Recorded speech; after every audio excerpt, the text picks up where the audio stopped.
É claro que no primeiro momento de análise, de avaliação do jogo entre Cruzeiro e Botafogo, Botafogo e Cruzeiro, a tendência é que se faça uma análise um pouco mais voltada para o que o Cruzeiro não conseguiu fazer do que para o que o Botafogo conseguiu fazer dentro do jogo, porque a gente está mais próximo aqui, né, do Cruzeiro e procura estar um tanto mais inteirado a respeito dessa instituição.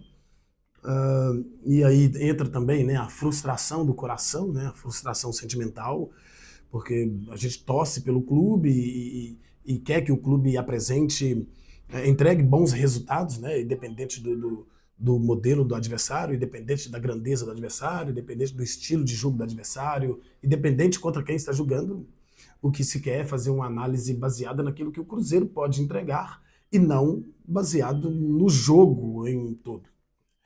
Eu estava estudando um pouco o Botafogo, como vocês sabem, a gente se informa acerca de 9 times do nosso país. Mas antes de eu entrar dentro deste assunto em específico, eu quero te pedir para deixar o seu like aqui, para se inscrever na Claudio Silva TV, hypar o vídeo, Claudio Silva TV 360. Hypar o vídeo, nós temos uma meta a alcançar nos próximos 2 meses. Nós pretendemos chegar até 5 mil inscritos, né? Falando de todas as instituições. Claro que dando uma ênfase maior a Cruzeiro e Atlético, não escondemos isso aqui, trazendo mais conteúdos a respeito desses clubes, mas também sem deixar de lado os outros clubes importantes do cenário do nosso futebol, como Flamengo, Palmeiras, Botafogo, Santos, Fluminense, Vasco da Gama,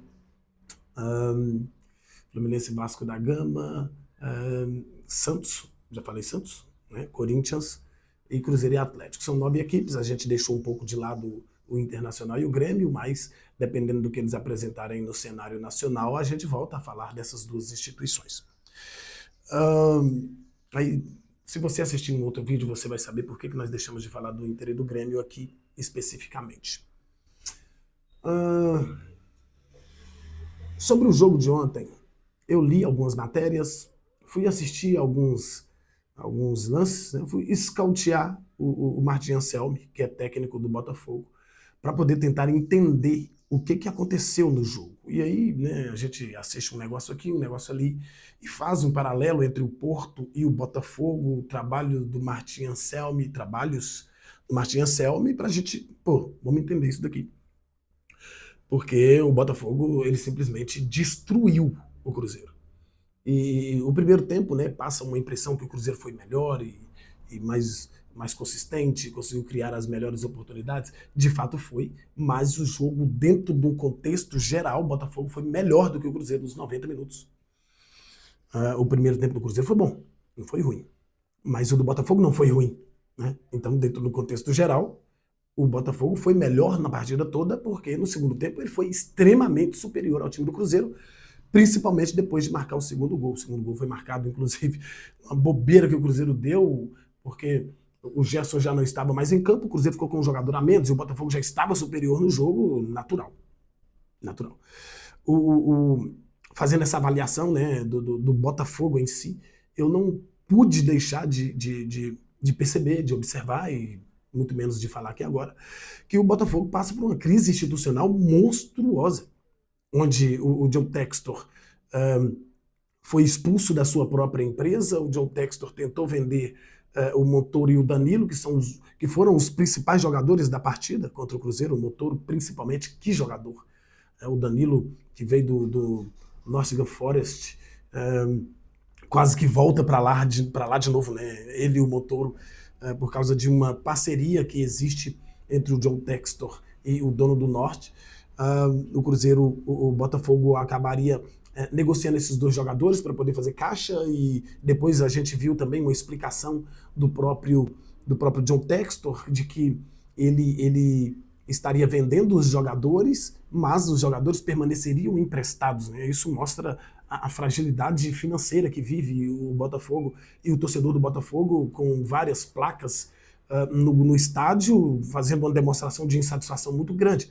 E o John Textor, todas as vezes que o Botafogo vence, ele aparece ali e faz uma gracinha e acaba se posicionando, né, de forma bem sentimentalista, trazendo o torcedor para o lado dele. Ele não está errado em fazer isso, mas quando se trata da gestão mesmo do Botafogo, é uma gestão um tanto podre, né?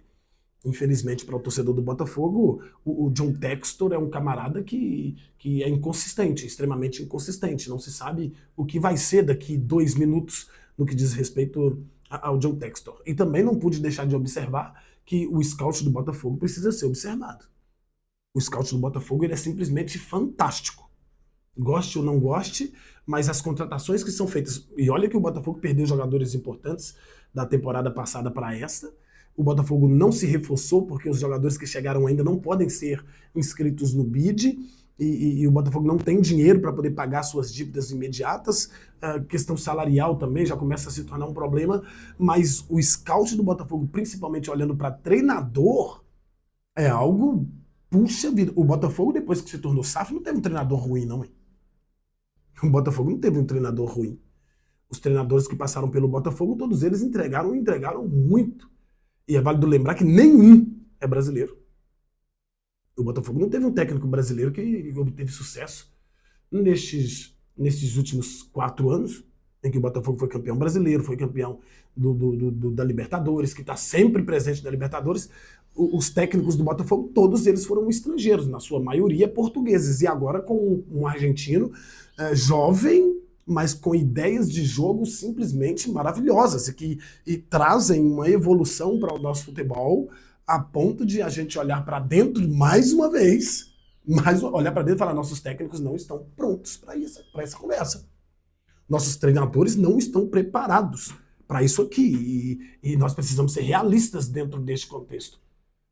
O que eu estou fazendo aqui é uma análise real de um time que está vivendo num momento crítico, vivendo num momento financeiro altamente crítico, uma crise institucional que parece não ter fim, mas que ainda assim, dentro de campo, consegue sobrepor a tudo isso, porque os treinadores, principalmente, porque os jogadores do Botafogo têm muita qualidade, tem, mas não são da primeira prateleira do futebol brasileiro, não.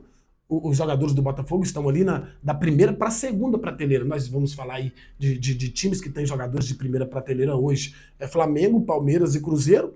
Isso é uma realidade. E aí o Botafogo está bem ali no que diz respeito ao nível técnico de seus jogadores. Capacidade de fazer leitura, de execução. São ótimos jogadores. Mas não são pertencentes a... Você pode tirar ali uns 3 ou 4 jogadores.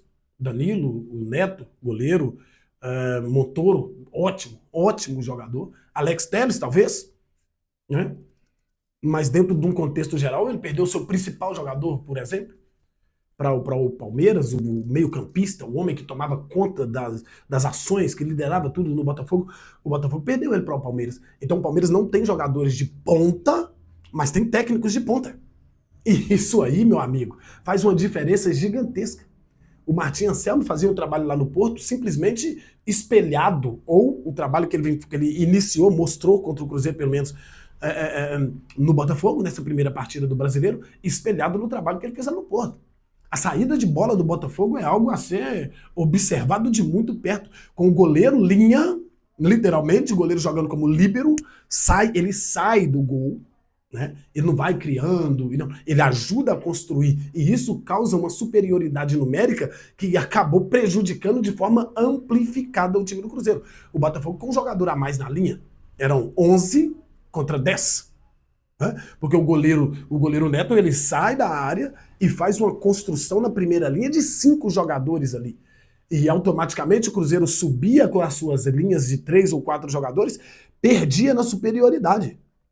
E o Botafogo trabalhava essa bola e saía da pressão do Cruzeiro com muita excelência, com muita tranquilidade, com muita qualidade, porque se o goleiro sai da área e se dessem mais 2 jogadores, como descia o Danilo, descia o Montoro, para poder fazer essa superioridade, essa troca de passes ali, acabava que o goleiro se tornava um cara livre e não tinha condição, possibilidade de ir em cima do goleiro, porque se você vai em cima do goleiro, sobra um aqui.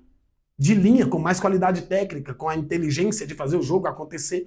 E aí, toda hora, o Cruzeiro não conseguiu ganhar uma bola na intermediária do Botafogo. Isso é mérito do trabalho do Martim Anselmo. O Martim Anselmo fez um jogo perfeito, a ponto de aplicar 4 gols no Cruzeiro.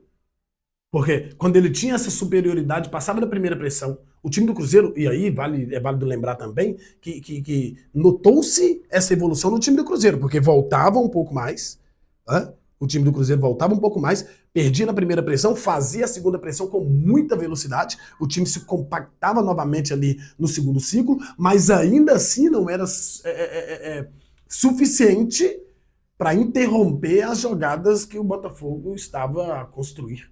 Muito bom jogo do Botafogo.